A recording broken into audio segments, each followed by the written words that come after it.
Welcome to జశ్వినంద channel. ఈరోజు నూజివీడులో ఉన్న దత్తాశ్రయం గుడికి వచ్చామండి. అక్కడికి స్వామీజీ వస్తున్నారు. శ్రీ గణపతి సచ్చిదానంద స్వామి అంటండి. ఇదిగో బ్యానర్లో ఉన్నారు.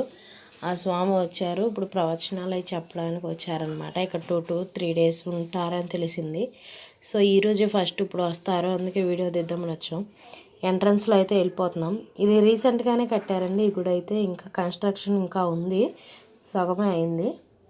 అయితే ఈ వరుసగా 4 గుడులు అయితే ఉంటాయండి. 4 విగ్రహాలతో 4 గుడుల్లాగా 4 పోర్షన్స్ చేశారు. ఇదైతే ఫస్ట్ పోర్షన్ అండి. ఇక్కడ యజ్ఞాలు అవన్నీ చేస్తున్నారు. ఇదైతే ఆంజనేయ స్వామి టెంపుల్ కింద పెట్టారండి. ఆంజనేయ స్వామి విగ్రహం పెట్టి మొత్తం ఫ్లోర్ అయితే క్లీన్ చేసేసారు. మొత్తం ఒకటే, కాకపోతే విగ్రహాలకి గుడిలా కట్టారనమాట. ఇది సెకండ్ దగ్గరికి వెళ్ళేటప్పుడు ఇక్కడైతే ఇంకా అడ్డులాగా తటికలు అవి పెట్టేసి అక్కడ ఇంకా యాగాలు అయితే బాగా చేస్తున్నారు. ఇక్కడ డైలీ ఏదో ఒకటి చేస్తూనే ఉంటారు. లలితా సహస్రనామాలని అయ్యని ఇవన్నీ చదువుతూ ఉంటారు. ఇది శివాలయం అండి. శివాలయం విగ్రహం చూస్తున్నారు కదా, అలాగా 4 పెట్టారు. ఫస్ట్ ఆంజనేయ స్వామి, 2 శివాలయం, 3 ఇది వినాయకుడుదండి. ఇది థర్డ్ పోర్షన్ వినాయకుడు. ఫైనల్గా 4వదండి. ఇక్కడే స్వామీజీ వస్తున్నారని చెప్పేసి అందరూ వెయిటింగ్ అయితే చేస్తున్నారు అటు ఇటు నుంచొని. ఇదైతే దత్తాశ్రేయ గుడి అండి. ఇదిగోండి దత్తాశ్రేయ విగ్రహం. గుడి అయితే చాలా బాగుందండి, చాలా నీట్గా ఉంది, చాలా పెద్దదండి. ఇంకా పక్కన అవి ఉన్నాయి, అవి కూడా చూపిస్తాను. ఇక్కడ భజనలు అయితే చేస్తున్నారు ప్రస్తుతానికి. తర్వాత భగవద్గీత నేర్పిస్తారు. ఇక్కడ లలిత సహస్రనామాలు నేర్చుకుంటారు.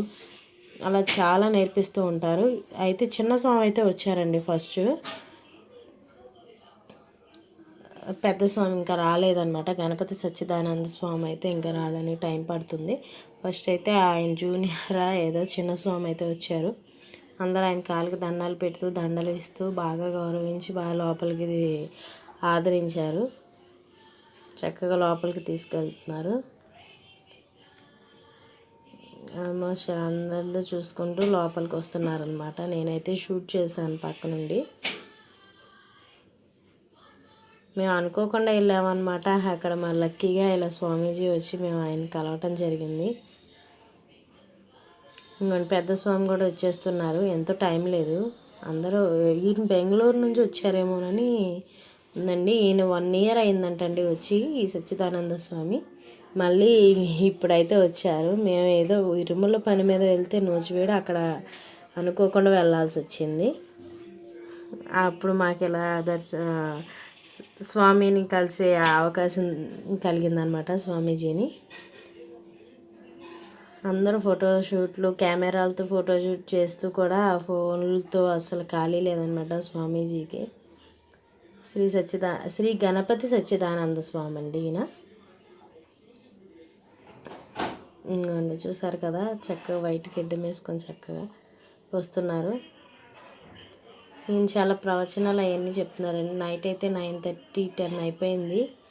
అక్కడ భోజనాలు కూడా అక్కడ పెట్టారనమాట, స్వామీజీ వచ్చారనే కారణంగా. 2-3 days ఉంటారని అయితే తెలిసింది. నేనైతే ఫస్ట్ డే మాత్రమే ఉన్నాను. భగవద్గీత నేర్చుకునే వాళ్ళకైతే ఒక కళ్యాణ మండపం లాంటిది ఉంటుందండి. ఇక్కడ మ్యారేజెస్కి ఆర్డర్లకి రెంట్కి అయితే ఇస్తారంట. సండే అయితే అన్నదానం కూడా ఉంది. ఆ కళ్యాణ మండపం వేదిక దగ్గర కూర్చోబెట్టి స్వామీజీ పిల్లల అందరినీ పెట్టి చేశారు. ఇక్కడ స్వామీజీకి సంబంధించి అక్కడ నుంచి బుక్స్ అవి అయితే అమ్ముతున్నారు. ఆల్మోస్ట్ నేనైతే ఫస్ట్ టైం వెళ్ళటం, ఇప్పటి వరకు వెళ్ళలేదు. ఇప్పుడు పక్కకి వెళ్తున్నాను అనమాట. చాలా పెద్దగా ఉందండి ప్లేస్ కూడా. ఇంకోండి కళ్యాణ మండపం అన్నారు కదా, ఇక్కడే స్వామీజీ ప్రవచనాలు భగవద్గీత అవి నేర్పిస్తారు.